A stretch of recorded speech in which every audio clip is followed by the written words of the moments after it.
All right, so um, I need to delete some storage out of my phone. So, all right, back to the story. So Halle Berry, Miss Berry, right? So she end up.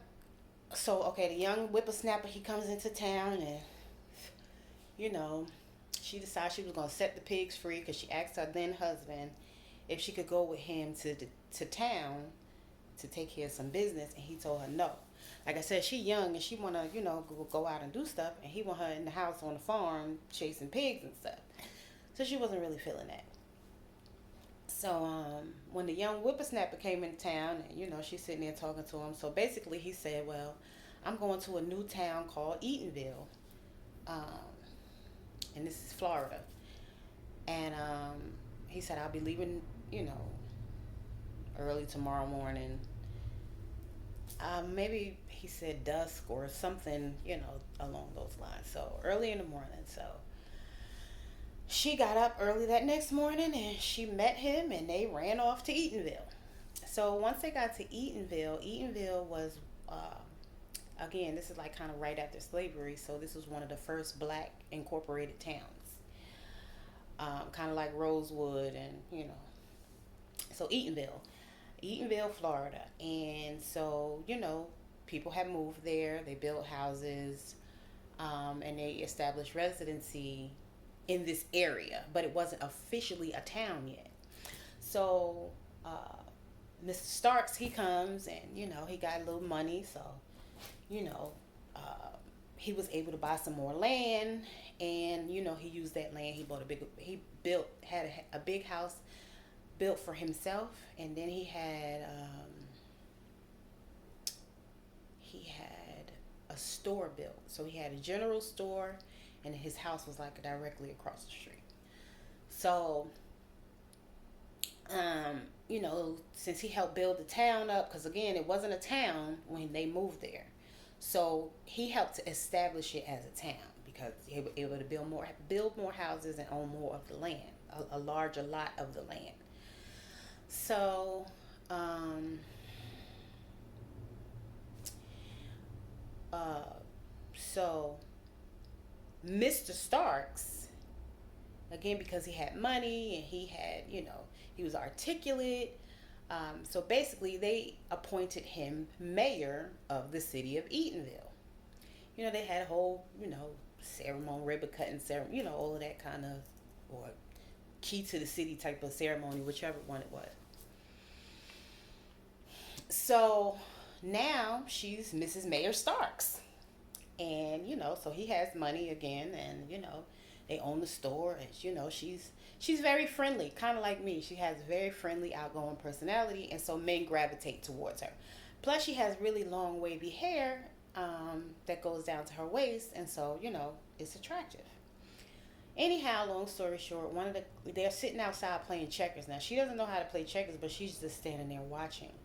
So as she's standing there watching, Terrence Howard's character reaches up to touch her hair. Because again, it's really long down to her waist, and he's sitting down in the chair, so he like trying to sneak and touch her hair. She didn't feel it, but her husband saw it. So of course, instead of him saying something, he just got an attitude.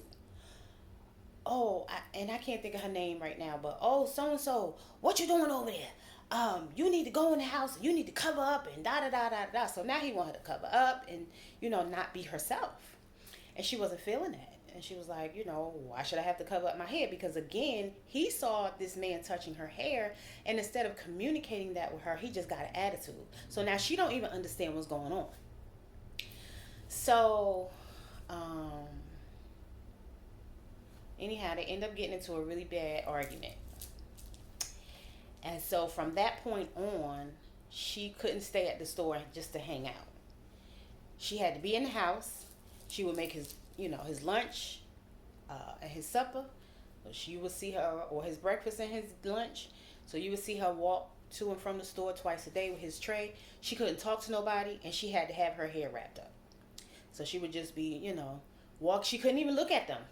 She wasn't even allowed to look at them. So she had to just walk straight into the store, give him his tray. She wasn't even beat for him no more. She didn't want to be bothered with him no. She no longer liked him anymore. You know, he was exciting and fun. He promised to take her to Paris and, you know, take her on trips. But because he let the fact that he was the mayor go to his head, she was no longer interested because his ego had completely taken over. He didn't even see her anymore. Like, there was one point in the movie where you saw her hugging him and trying to embrace him, and he completely just pushed her. Like, he was looking past her. So he just looking out at the people, and she all hugging and kissing on him, and she's all excited, like, oh yeah, baby, you know, this is a great accomplishment, and whatever the case may be, trying to be supportive and encouraging. He didn't receive it. He was, again, he wasn't paying her no mind. It's like she wasn't even hugging and kissing on him, and he's just looking out at the people because he's so proud of his accomplishment, which is understandable, but from a woman's perspective, that's not acceptable. Like, you know,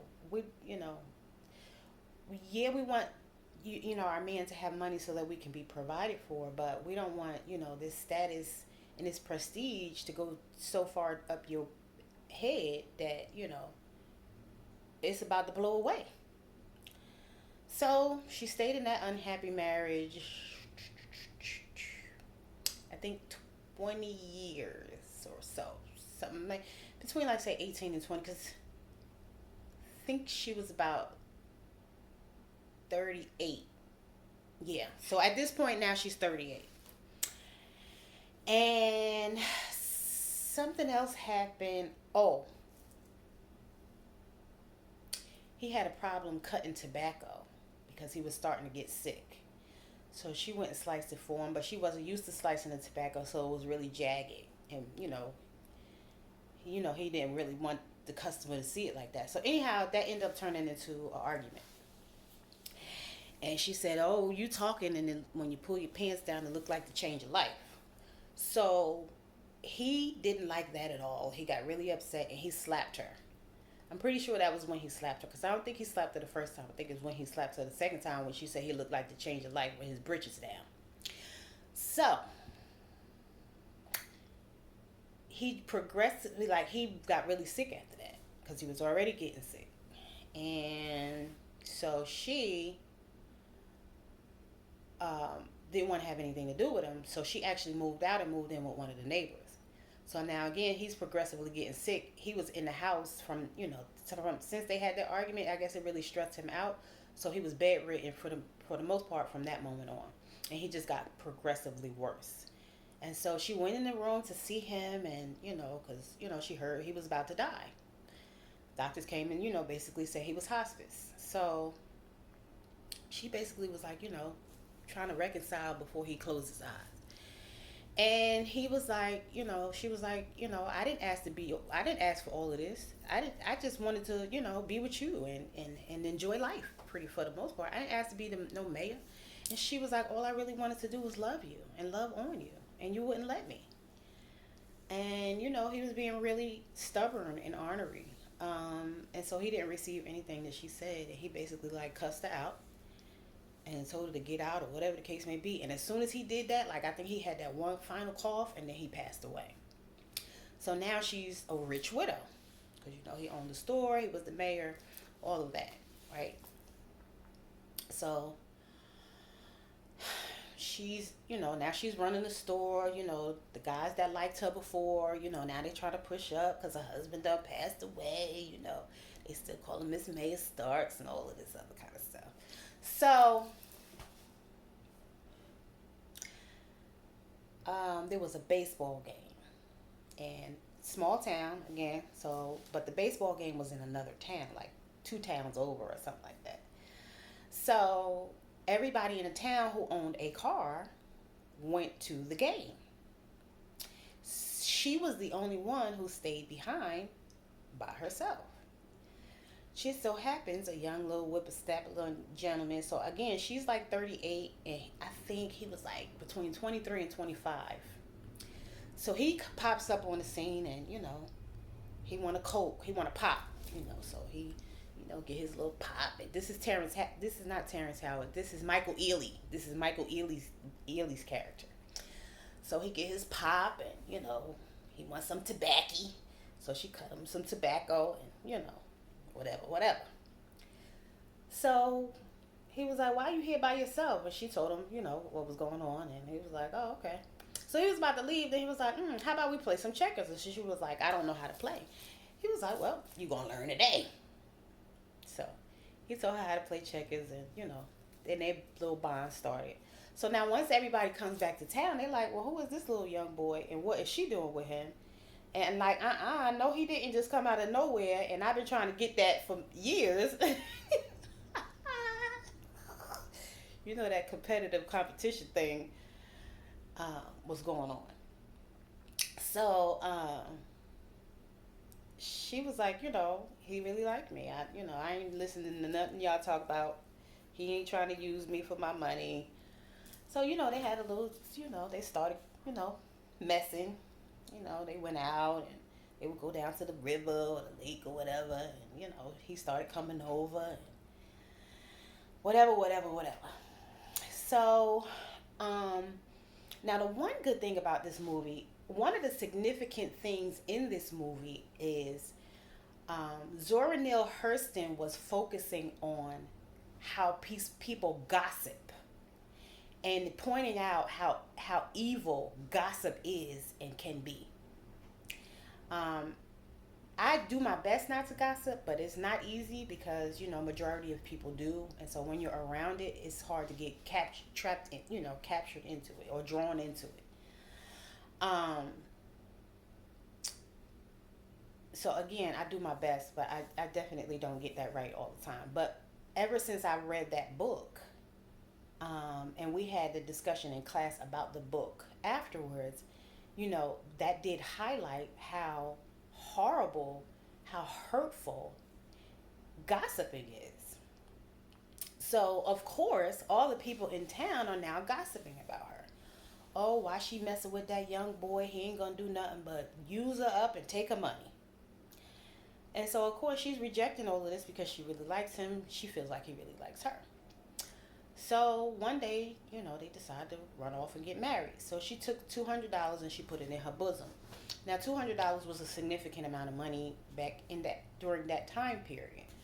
So they went to their honeymoon spot, and she fell asleep, after they consecrated their marriage. He ended up going out, leaving her asleep in the room. So when she woke up, she realized he wasn't there, and neither was her money. So now she's having a fit. So now she got all these thoughts churning through her mind. Oh, the people was right. He just wanted to take my money. He just wanted to use me up. Da da da da da da. Now she only bought $200 with her, but she still had plenty of money in the bank. That $200 was just a drop in the bucket. So she went downstairs because they were in like a bed and breakfast. So she went downstairs to the bed and breakfast owner, and the bed and breakfast owner was like, "You all right, baby?" She was like, "Yeah." She was looking for him, and he was nowhere to be found. So the whole day went by. I think he finally popped up like 5 o'clock in the evening. Again, if my memory serves me correctly from the book, I think it had to be like 5 o'clock in the evening. I'm pretty sure it was like late afternoon, early evening time when he finally popped back up. And so when he popped back up, he had gotten drunk. He had gotten into a fight. And so basically what he did was take the $200 and gambled it, because he was trying to make more money for them to have. So she was really upset. He apologized. And what he said to her was, from now on, we are only going to live off what I can afford, and you're going to leave your money in the bank. So what they did was went a little bit further down to the bayous or the Everglades, because it was harvest season. And so a lot of people would travel down for harvest season so they can make them some money, for those couple months, and then go back home. So so they went down, made their money. They had a little shack, and I literally mean a little shack. It was just a room. It was just a wooden shack. And they would go and harvest, and then come on back and whatever. Well, a lot of the people in the town started leaving because a hurricane was coming. So him being a little greedy and his ego getting the best of him, he was like, we'll be fine. Don't worry about it. So when the last little caravan of people was leaving, they were like, "Are you sure? Cause it's probably gonna get bad." He was like, "No, we'll be fine."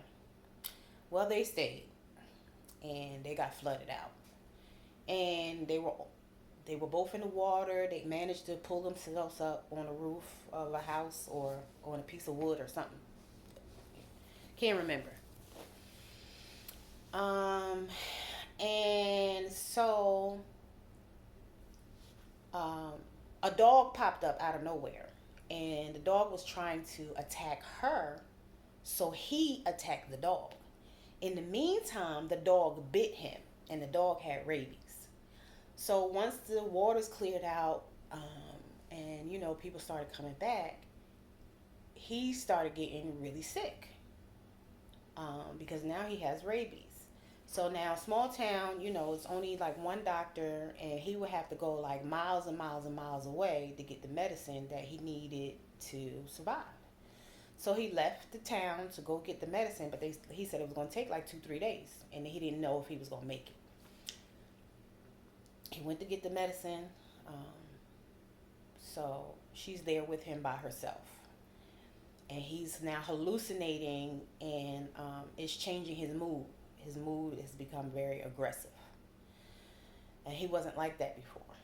So now he's yelling at her and snapping at her. She went outside to try to see if she could find out how much longer the doctor was going to be. And so he comes to the door like, "Who you talking to? Why you talking to that man? You cheating on me." And so he pulled out a gun. He hid the gun, and she found the gun. And he was like, "Go get me some water." So she went to get him some water, but now his taste buds have changed. So the water doesn't taste like water, so he's spitting it out like, "Why you bring me this, tainted water?" So he, stumbles out to the water hole, and he fills up their little pot, and he drinks some water. He still realized, "No, that ain't it. It's something, there's something wrong with the water. There's something wrong with the water," is what he's thinking. So he, shuffles on back into the house, and she go in there with him. So now they got this gun, and she manages to get the gun while he was getting water.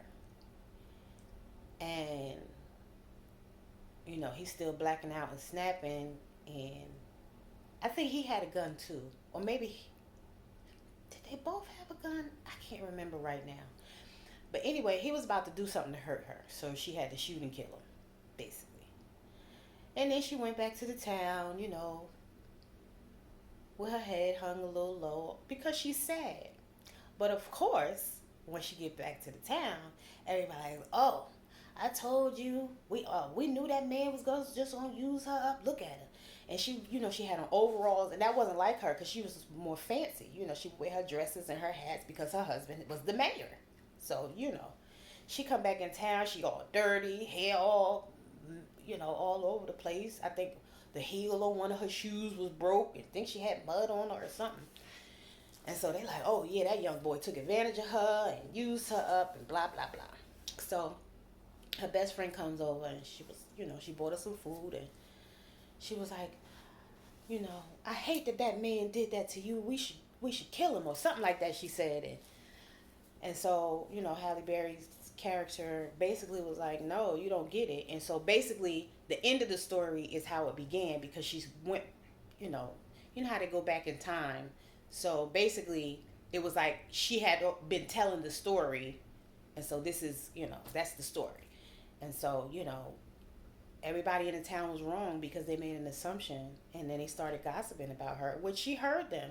When people gossip, usually the person you're talking about, they can hear you, or one of the people that were involved in that conversation will go back and either tell the person that was being gossiped about or somebody else, and that person would it usually doesn't stay a secret, is basically. So either the person can overhear you or somebody gonna tell, or it's gonna be obvious, because if this person I was friendly with, and then the next day they don't speak to me at all, but then I see them hanging with somebody that whatever. Okay, you was talking about me to that person, so now that the person decided to not talk to me because you don't talk to me, or whatever the case may be. So there are different situations that happen, but she was able to tell her story, and but I would say that even though, okay, so she had two men who had money, but the one who had the most value for her was what we would consider broke. But he made her feel good. That was the first time ever in her life that she felt like a woman. And so that was one of the other messages in the movie or in the book. Like, she really liked him. She really loved him. And he made her feel like a woman. He made her feel so good. He made her just feel soft and playful. And, he made her laugh. And, she had a good time. She enjoyed life. And she just enjoyed him. And it was great for her. So, what's a high value man? Um, so, I started out by talking about, oh, it ain't tricking if you got it. So, for some men who are well off, um, they will cheat because again, it ain't tricking if you got it. So they will spread their money out. But for the most part, a lot of men with money, they just want to settle down because they're not trying to spend their money on everybody. You know, they're not trying to do like usually that's something that men. I'm just gonna go ahead and say it. Men who feel like they have good penis, um, or at least good head, that's their attitude, or whatever their cocky attitude is. Like, those alpha males, like, I ain't got to do all of that because I'm it. So I can get whoever I want, whether I got it or don't. So that's their attitude, and that's how they project themselves in the world, which women consider confident, which, you know, ends up not working out for some women because those are usually the bad boys who maybe don't want to commit, or they're not ready, willing, and able to commit, or they just don't like you like that, and instead of telling you, they just gonna, get what they can get because you giving it. It's kind of that simple. I hate to sound so harsh. I don't mean to sound mean or, but that's how it is for some. That's the thought process. So I'm just, letting that be known. So, again, for some men it's cheaper to keep her, and for some it ain't tricking if you got it. So the first two, they tricked off on her. The last one, she actually had a connection with, and it ended up being a great relationship. But she still lost that love, tragically, you know. But yeah, there are some men who will spend and don't mind spending, and there are some who don't have it, so they can't spend it, and so there are some who have it and they say, they consider it not tricking because they got it.